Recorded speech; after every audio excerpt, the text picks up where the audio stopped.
বিসমিল্লাহির রহমানির রহিম। আলহামদুলিল্লাহ, আলহামদুলিল্লাহি রাব্বিল আলামিন। সমস্ত প্রশংসা বিশ্বজগতের প্রতিপালক মহান আল্লাহ সুবহানাহু ওয়া তাআলার জন্য।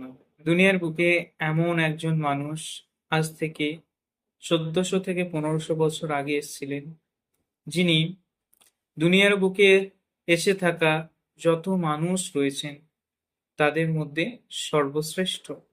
না, না, শুধু সর্বশ্রেষ্ঠ নয়, সর্বকালের সর্বশ্রেষ্ঠ মহামানব। তিনি তিনি আমাদের অভিভাবক, তিনি আমাদের নেতা, তিনি আমাদের রসূল, তিনি আমাদের নবী, তিনি আমাদের ভালোবাসা, তিনি আমাদের ইমাম, তিনি আমাদের শ্রদ্ধা, তিনি আমাদের ভক্তি, তিনি আমাদের ইজ্জত, তিনি আমাদের গায়রত, তিনি আমাদের নিকট আসা আল্লাহ সুবহানাহু ওয়া তাআলার পক্ষ থেকে সর্বশ্রেষ্ঠ নিয়ামত।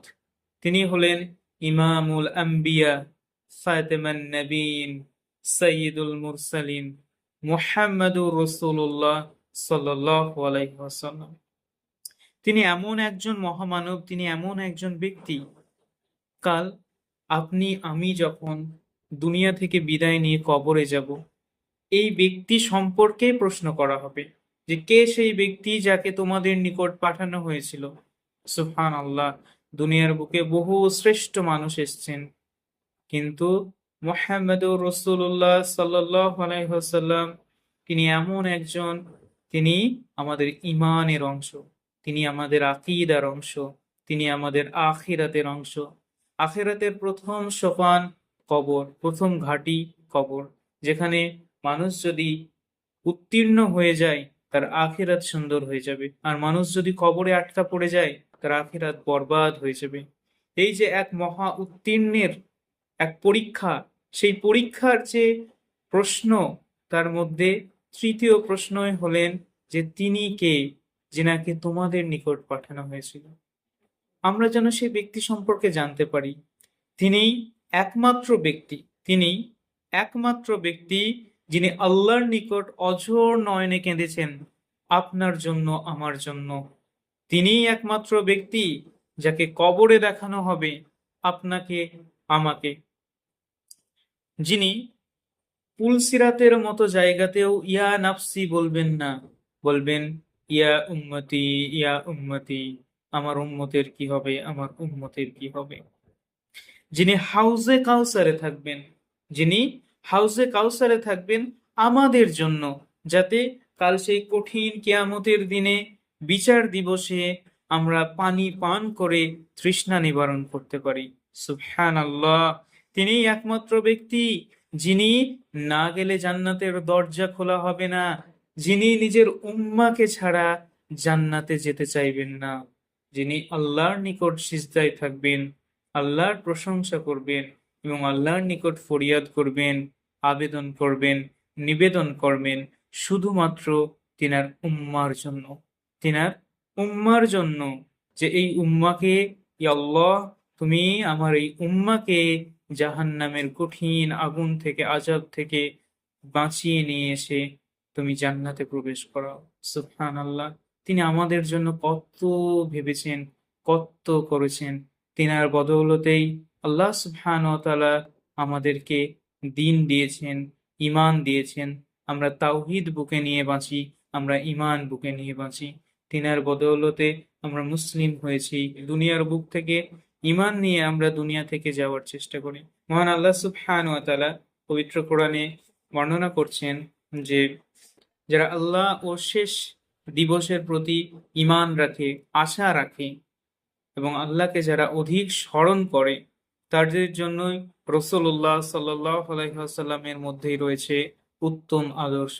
অর্থাৎ আমাদের জন্য, যারা আমরা আল্লাহকে বিশ্বাস করি, আখিরাতকে বিশ্বাস করি, কেননা আমাদের ঈমান এটাই, বিশ্বাস আমাদের ঈমান, এবং আল্লাহকে আমরা যারা স্মরণ করে থাকি, আমাদের জন্যই রয়েছে আল্লাহ রসুলের জীবনের মধ্যে উত্তম আদর্শ। যে যুগে শিক্ষা ছিল না, অশিক্ষা ছিল, যে যুগে সভ্যতা ছিল না, অসভ্য ছিল, যে যুগে অন্ধকার ছিল, অন্যায় ছিল সর্বত্র, সেই যুগে তিনি মানুষের অন্তরে জাগিয়েছেন ঈমান, ভ্রাতৃত্ব, সত্যবাদিতা, তাওহীদ আর উত্তম চরিত্র। সুবহানাল্লাহ। তিনি সাল্লাল্লাহু আলাইহি সাল্লাম নিজেই বলেছেন, আমি প্রেরিত হয়েছি সর্বোত্তম স্বভাব চরিত্রের পূর্ণতা দান করার জন্যই। তিনি বলছেন, আমি প্রেরিত হয়েছি সর্বোত্তম স্বভাব চরিত্রের পূর্ণতা দান করার জন্যই। সুবহানাল্লাহ। আজ পৃথিবীতে আমরা বহু কোটি মানুষ তিনার উম্মত। আজ রাসূলুল্লাহ সাল্লাল্লাহু আলাইহি সাল্লামকে নিয়ে 1400 বছরের পরেও এতটুকু মুগ্ধতা কমেনি, বরং তিনার উম্মার সংখ্যা দিনের পর দিন বেড়ে চলেছে। তাকে যে মানুষরা যে মানুষগুলো তাকে জেনেছে তারা তাকে ভালোবেসেছে, যত বেশি জেনেছে তত বেশি ভালোবেসেছে। যারা তাকে ভালোবেসেছে তাদের জীবন আমূল বদলে গেছে।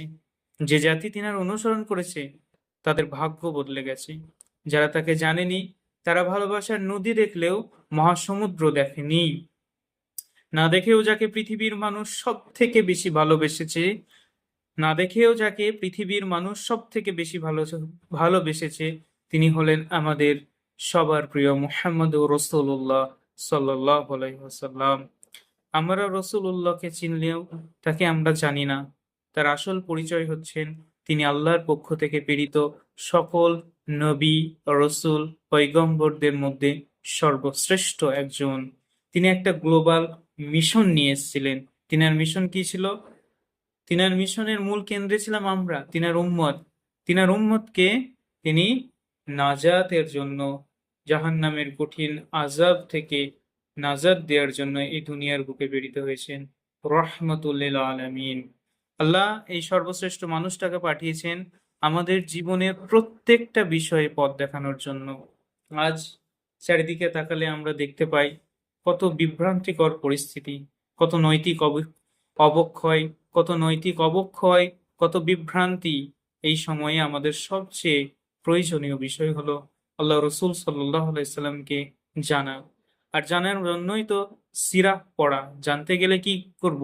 জানতে গেলে আমাদেরকে সিরাহ পড়তে হবে, নবীজির সিরাহ অধ্যয়ন করতে হবে, তার আদর্শকে জীবনে ধারণ করতে হবে। রসূলুল্লাহর সিরাহ হচ্ছে তার ব্যক্তিত্ব, তার জীবন, তার নবুয়াত, তার নেতৃত্ব এবং তার আশেপাশের চারপাশের যে মানুষগুলো নিয়ে তিনি ছিলেন তাদের একটা চমৎকার ঘটনা প্রবাহ। সুবহানাল্লাহ। আমরা চেষ্টা করব আল্লাহ রসুলের সুন্নাহকে আঁকড়ে ধরার। আমরা চেষ্টা করব আল্লাহ রসুলকে নিজের জীবনের থেকেও সবচেয়ে বেশি ভালোবাসার।